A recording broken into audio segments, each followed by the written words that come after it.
مزید Islamic videos دیکھنے کے لیے اسلامک دنیا کے چینل کو سبسکرائب کریں اور بیل کے آئیکن کو دبائیں تاکہ آنے والی ہر ویڈیو کی اپڈیٹ آپ کو مل سکے۔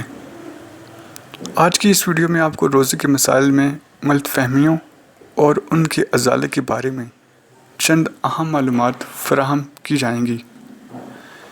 روزے کے مسائل میں غلط فہمیاں اور ان کا ازالہ۔ روزے کے بارے میں لوگوں میں پائے جانے والی 11 غلط باتیں جن کی کوئی حقیقت نہیں۔ پہلی غلط فہمی: کیا الٹی آنے سے روزہ ٹوٹ جاتا ہے؟ درست مسئلہ یہ ہے کہ از خود کتنی ہی الٹی یا قے آئے روزہ نہیں ٹوٹتا، البتہ خود قصداً مثلاً انگلی وغیرہ منہ میں ڈال کر قے کی اور وہ منہ میں بھر ہوا تو پھر روزہ ٹوٹ جاتا ہے۔ دوسری غلط فہمی: یہ بھی مشہور ہے کہ حالت روزہ میں احتلام ہو جائے تو روزہ ٹوٹ جاتا ہے۔ درست مسئلہ یہ ہے کہ حالت روزہ میں احتلام سے روزہ نہیں ٹوٹتا۔ تیسری غلط فہمی: بعض لوگ سمجھتے ہیں کہ رات میں غسل فرض ہو جائے تو اب روزہ شروع ہونے کے بعد کلی یا ناک میں پانی افطار کے وقت ہی ڈالیں گے۔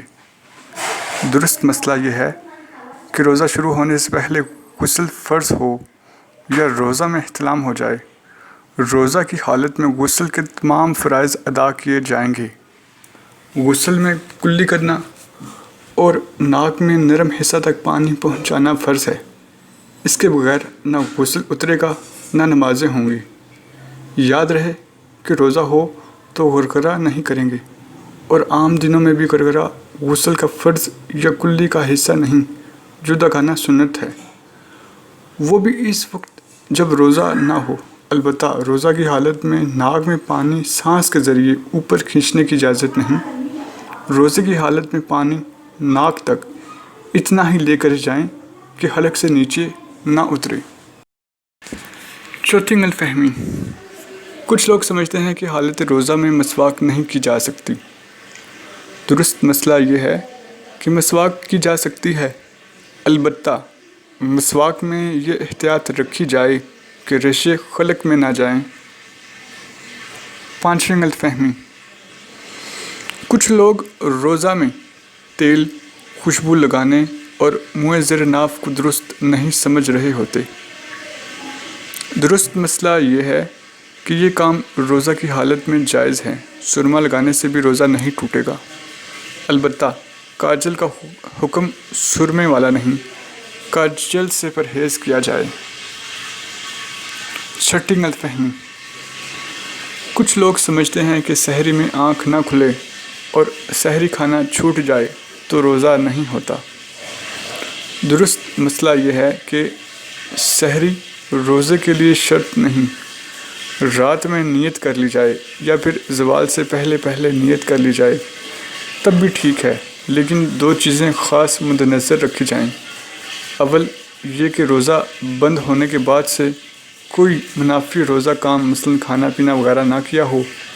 دوسرا یہ کہ یہ نیت کرے کہ میں روزہ بند ہونے کے وقت سے روزے سے ہوں۔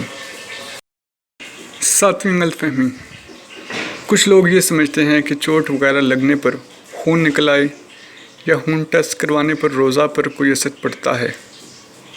درست مسئلہ یہ ہے کہ روزہ کسی چیز کے معدے کے راستے میں یا دماغ میں جانے سے ٹوٹتا ہے، جسم سے کوئی چیز باہر آنے پر نہیں ٹوٹتا۔ لہٰذا خون زخمی ہونے پر نکلے یا پھر ٹیسٹ کروانے کے لیے روزہ نہیں ٹوٹے گا۔ آٹھویں غلط فہمی: کچھ لوگ سمجھتے ہیں کہ روزہ میں انجیکشن لگانے سے روزہ ٹوٹ جائے گا۔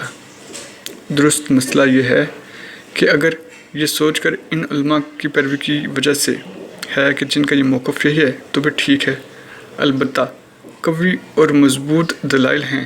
ان کی روح سے انجیکشن لگانے سے روزہ نہیں ٹوٹتا، ضرورت ہو تو ڈرپ بھی لگائی جا سکتی ہے۔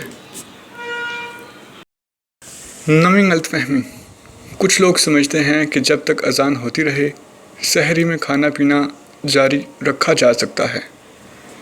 درست مسئلہ یہ ہے کہ جب سحری کا وقت ختم ہو جاتا ہے تو اذان فجر اور نماز فجر کا وقت شروع ہو جاتا ہے، لہٰذا